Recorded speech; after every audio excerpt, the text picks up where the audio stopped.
Good morning बच्चों। अ, हमने 2 chapters cover किए हैं। एक financial statement for non profit organization, दूसरा चैप्टर है फंडामेंटल ऑफ पार्टनरशिप। ठीक है। अब जो नेक्स्ट चैप्टर हमारा वो है change in profit sharing ratio. ठीक है, मतलब कि पुराने प्रॉफिट शेयरिंग रेशियो में चेंज हो गया है और नया प्रॉफिट शेयरिंग रेशियो बन गया है। ठीक है, इसको समझने से पहले हमें एक टर्म सीखना होगा, reconstitution of partnership. Reconstitution of partnership.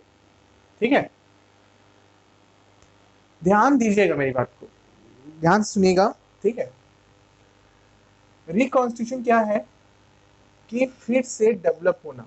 ठीक है, फिर से क्रिएट करना, क्या, पार्टनरशिप का। ठीक है, कहने का मतलब ये है कि पुराने जो टर्म्स एंड कंडीशन थे, ओल्ड जो पार्टनरशिप डीड है, इसको हम कहते हैं ओपीडी कह रहे हैं, वो किस में चेंज हो गया है, न्यू पार्टनरशिप डीड में। ठीक है, मतलब कि पुराने टर्म्स एंड कंडीशंस क्या हो रहे हैं, चेंज हो रहे हैं, यानी कि पुराना पार्टनरशिप डीड जो है वो कैंसल्ड हो रहा है और नया पार्टनरशिप डीड क्रिएट हो रहा है। मेरी बात समझ में आ रही है आप लोग को? ठीक है, तो ये कुछ सिचुएशन में होता है। पहली सिचुएशन क्या है हमारा, change in profit sharing ratio. मान लीजिए ए एंड बी दो पार्टनर्स हैं और उनका ओपीडी यानी कि ओल्ड प्रॉफिट शेयरिंग रेशियो है 2:1।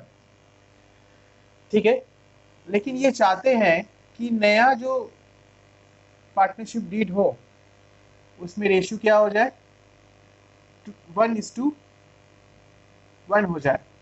इट मीन्स कि जो टर्म्स एंड कंडीशन है वो क्या हो रही हैं, चेंज हो रही हैं।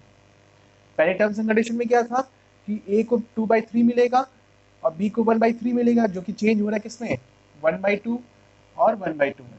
ठीक है, तो ये पहली कंडीशन है जहां पे रिकॉन्स्टिट्यूशन ऑफ पार्टनरशिप है। अभी आगे आपको रिकॉन्स्टिट्यूशन ऑफ पार्टनरशिप में एडमिशन पढ़ना है और रिटायरमेंट और डेथ पढ़नी है। ठीक है, ये भी रिकॉन्स्टिट्यूशन के पार्ट है। Amalgamation of partnership into company या फिर ये आपको बीकॉम लेवल पढ़ना है, लेकिन आगे आपको 3 चैप्टर पढ़ने हैं, एडमिशन, रिटायरमेंट और डेथ। ये रिकॉन्स्टिट्यूशन पार्टनरशिप के पार्ट है। ठीक है, लेकिन हमें इस चैप्टर पे पहले फोकस करना है change in profit sharing ratio, यानी कि पहला जो सिचुएशन है जहां पे रिकॉन्स्टिट्यूशन पार्टनरशिप होता है वो ये है, change in profit sharing ratio. ठीक है, चलते हैं हम आगे।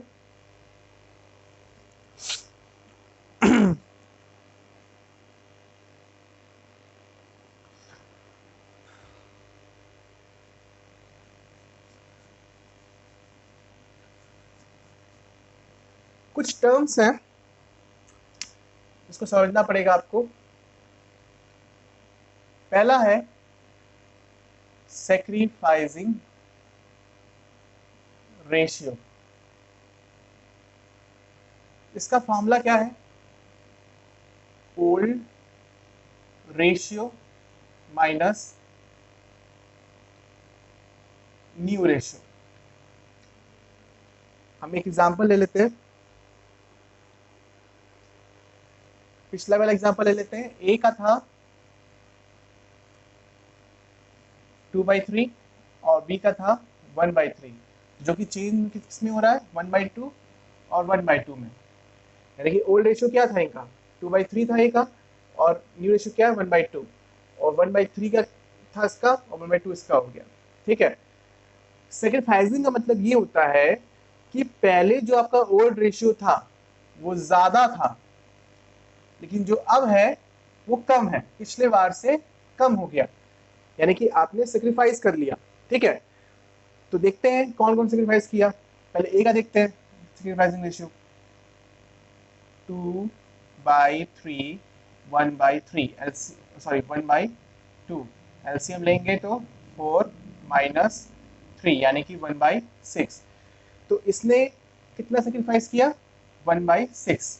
ठीक है, अब देखते हैं इसका, देखते हैं बी का, देखते हैं इसका कितना है, 1/3 अपॉन 1/2, 6, 2 माइनस 3 यानी -1/6। अब आप ये देखेंगे कि ये क्या है, पॉजिटिव है, ये नेगेटिव में आया है। पॉजिटिव में क्यों आया है भाई ये, क्योंकि इसका ओल्ड ज्यादा था और न्यू कम है, यानी कि असल में सेक्रीफाइस किसने किया है, ए ने किया है। लेकिन बी ने क्या किया, देखिए ओल्ड इसका कम था और न्यू क्या है, ज्यादा है, इसलिए इसका माइनस में आया है। तो जब भी ये फॉर्मूला लगाएंगे और माइनस में आएगा, इसका मतलब क्या कर रहे हैं आप, गेन कर रहे हैं। मतलब बी क्या कर रहा है, गेन कर रहा है, और ए क्या कर रहा है, सेक्रीफाइस कर रहा है। ठीक है, तो ये पहला फॉर्मूला है सेक्रीफाइसिंग रेशियो। ठीक है,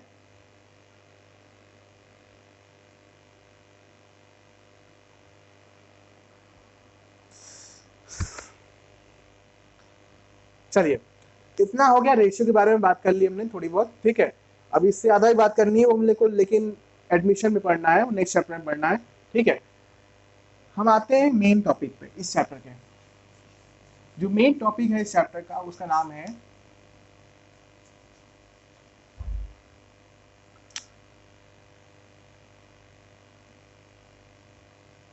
गुडविल। इसको आप रेपुटेशन भी कह सकते हैं। ठीक है, गुडविल क्या है, एक ऐसी इंटेंजिबल एसेट है। अब इंटेंजिबल एसेट क्या है, इंटेंजिबल एसेट वो एसेट है जिसको हम खाली फील कर सकते हैं लेकिन उसको टच नहीं कर सकते। ठीक है, अब गुडविल क्या है, एक रेपुटेशन है जिसके थ्रू आप मार्केट में पैसा कमाते हैं। अगर आपकी गुडविल मार्केट में नहीं है तो आप पैसा बिल्कुल भी नहीं कमा सकते। ठीक है, आपके अगर आपकी मोबाइल शॉप है और बगल में भी मोबाइल शॉप है 4-5, ठीक है, तो कस्टमर आपके पास क्यों चढ़ेगा आपकी दुकान पे, वो इसलिए चढ़ेगा क्योंकि आपकी मार्केट में गुडविल क्या है, अच्छी है। ठीक है, इसको समझने का सबसे अच्छा तरीका है, एक मैं एग्जांपल ले रहा हूँ। हमारे बनारस में एक बहुत फेमस शॉप है स्वीट्स की, शेर सागर। जो बरोना के उस पार जाएंगे कभी तो एक दुकान है फेमस है, शेर सागर, के कई ब्रांचेस हैं। और आपके भोजूबिल में एक दुकान है, नाम मेरा, वो फेमस दुकान थी, क्या नाम था उसका यार, क्या नाम है यार, जिसमें आग लग गई थी, अरे जो, क्या है, मैं भूल गया नाम उसका, राजश्री। ठीक है, राजश्री का एक रसगुल्ला, रसगुल्ला 10 ग्राम का है। ठीक है, चलिए इसको 50 ग्राम कर लीजिए, मुझे पता नहीं कितने ग्राम का है, 50 ग्राम कर लीजिए। शीर सागर का 50 ग्राम का रसगुल्ला है, राजश्री का भी 50 ग्राम है। ठीक है, क्षीर सागर के यहाँ करीब 1000 रसगुल्ला रोज बिकता है। ठीक है, राजश्री में भी 1000 रसगुल्ला रोज बिक जा रहा है मान लीजिए। ठीक है, लेकिन क्षीर सागर का जो रेट है, एक रसगुल्ला कितना है, 18 रुपए, और इनका कितना है, 16 रुपए होगा। ठीक है, तो यानी कि अगर मल्टीप्लाई कीजिए कितना कमाएंगे, 18,000, और ये कितना कमाए, 16,000। सब कुछ सेम था, देखिए साइज सेम है, क्वांटिटी भी इतनी बिक रही है, लेकिन ये 2,000 रुपए एक्सेस कमा रहे हैं। ये क्या है, ये गुडविल की वैल्यूएशन है, ये एक्स्ट्रा प्रॉफिट कमा रहे हैं। क्यों, क्योंकि मार्केट में इनकी गुडविल अच्छी है, और जितना एक्स्ट्रा कमा रहे हैं वो क्या है, 2,000 रुपए, इनकी गुडविल की वैल्यूएशन है। ये समझने का तरीका था, ये है नहीं एक्चुअली में, ये फॉर्मूला कुछ नहीं है, ये एक एग्जाम्पल की तरह से मैं समझाया था बस। ठीक है, गुडविल होती क्या है। ठीक है, अब गुडविल को के निकालने के कई मेथड्स हैं। ठीक है,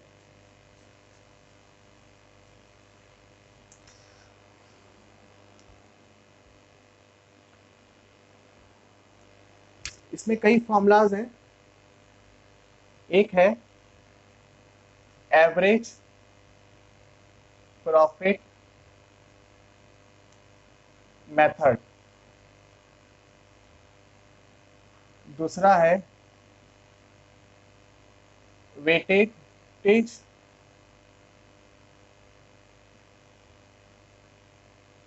average profit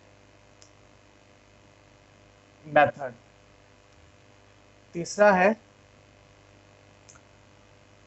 super profit method.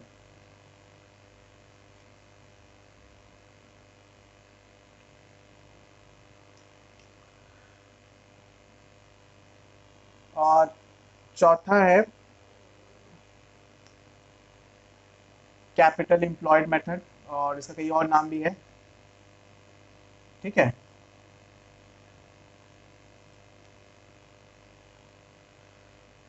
ये 4-5 फॉर्मूले हैं, ठीक है, जो आपको सीखने हैं। तो पहले हम चलते हैं एवरेज प्रॉफिट मेथड पे।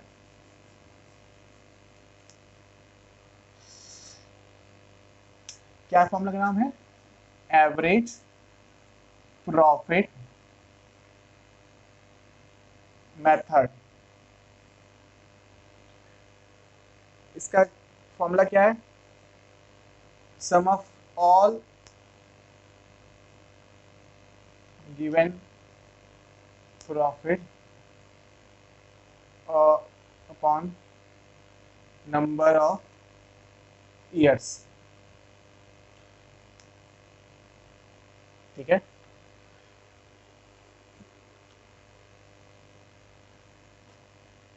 और कुछ प्रिकॉशंस रखने हैं इस फॉर्मूले को अप्लाई करते समय।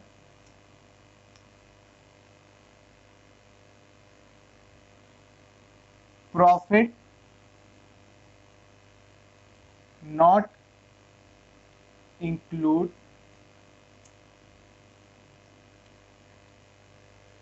एनी एबनॉर्मल प्रॉफिट, ठीक है। पहली प्रिकॉशन ये है, प्रॉफिट में किसी तरह का भी एबनॉर्मल प्रॉफिट जुड़ा नहीं होना चाहिए।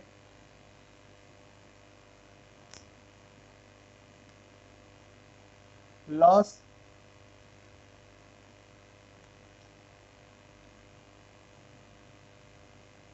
एनी abnormal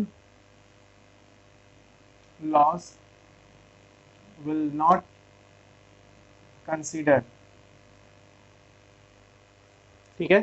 2 पॉइंट याद रखिएगा, किसी तरह का भी एबनॉर्मल प्रॉफिट नहीं जुड़ेगा और किसी तरह का भी एबनॉर्मल लॉस को भी कंसिडर नहीं करना है। इट मीन्स कि जो भी प्रॉफिट होगा, अगर उसमें एबनॉर्मल प्रॉफिट होगा, पर एबनॉर्मल प्रॉफिट का मतलब क्या हुआ कि जो आपके बिजनेस से रिलेटेड नहीं होगा, वो एक्स्ट्रा आपने कहीं से कमाया होगा प्रॉफिट, वो आपने अपने प्रॉफिट में जोड़ दिया है, ठीक है, तो उसको इंक्लूड नहीं करेंगे आप, ठीक है।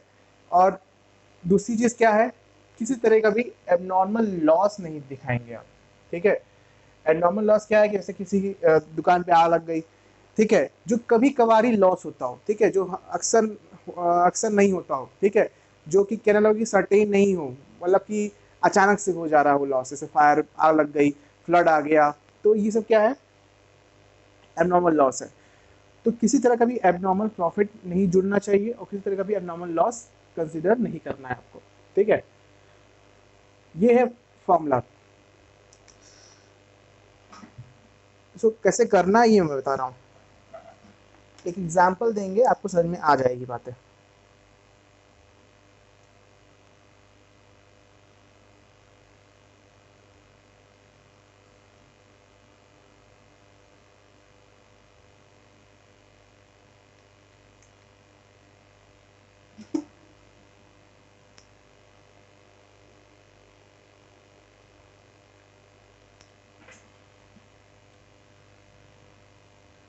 एक क्वेश्चन लिखिए।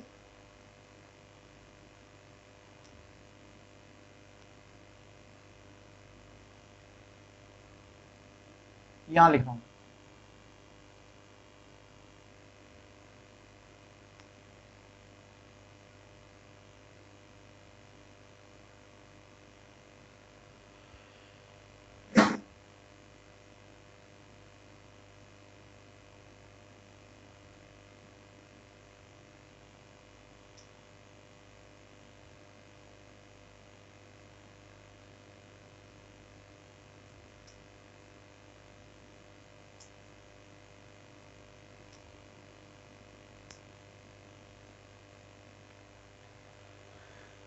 क्वेश्चन ये है कि देखिए प्रॉफिट दिया हुआ है 1990 का दिया हुआ है, 1991 का दिया हुआ है, 1992 का दिया है, 1993 का दिया है, 1994 का दिया हुआ है। ये करीब 5 प्रॉफिट दिए हुए हैं, ठीक है, 5 साल के प्रॉफिट दिए हुए हैं। और मैं कुछ स्टेटमेंट भी लिख रहा हूँ एक्स्ट्रा में। In year 1991 rupees 50,000 generated through lottery, ठीक है। In year 1994 rupees 1 lakh consider as a fire loss. ये 2 पॉइंट मैंने क्या लिखवाए हैं, ये कह रहा है कि 1991 में, ठीक है, 1991 में 50,000 जो इस पे जो प्रॉफिट जुड़ा हुआ है वो लॉटरी के थ्रू कमाया गया था, ठीक है। और जो 1994 में है उसमें 1 लाख रुपए आपने फायर लॉस से कंसिडर किया है, ठीक है। तो इसे क्या कहेंगे आप, ABP, यानी कि एबनॉर्मल प्रॉफिट, ठीक है। और इसे कहेंगे एबनॉर्मल ABL, एबनॉर्मल लॉस। तो मैंने क्या बताया था प्रिकॉशन क्या लेनी फॉर्मूला में, कि किसी तरह का भी एबनॉर्मल प्रॉफिट को कंसिडर नहीं किया जाएगा, यानी कि 50,000 इसमें से लेस होगा इस 1991 में से। और ये जो 1 लाख रुपए हमने एबनॉर्मल लॉस कंसिडर कर लिया है, तो एबनॉर्मल लॉस क्या है कि ऐसा लॉस जो कि हम अक्सर नहीं होता है, ये अचानक से हो गया है, ठीक है। तो इसमें से कंसिडर कर लिया गया है, यानी कि ये इसमें से 1 लाख रुपए घटा दिया गया है पहले से ही, तो इसको वापस क्या करेंगे हम, ऐड कर देंगे, तो कंसिडर नहीं होगा, ठीक है। समझ गए बात। तो याद ये रखना, सिंपल सी बात ये है कि एबनॉर्मल प्रॉफिट को घटाना है 50,000 रुपए और एबनॉर्मल लॉस को ऐड करना है, ठीक है। इतनी बात लिखिए।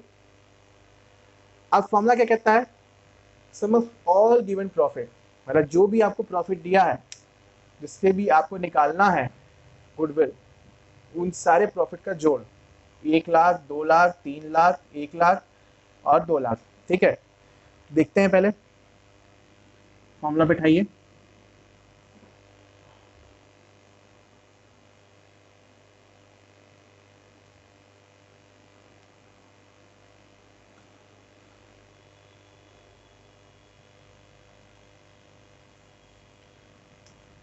एक लाख,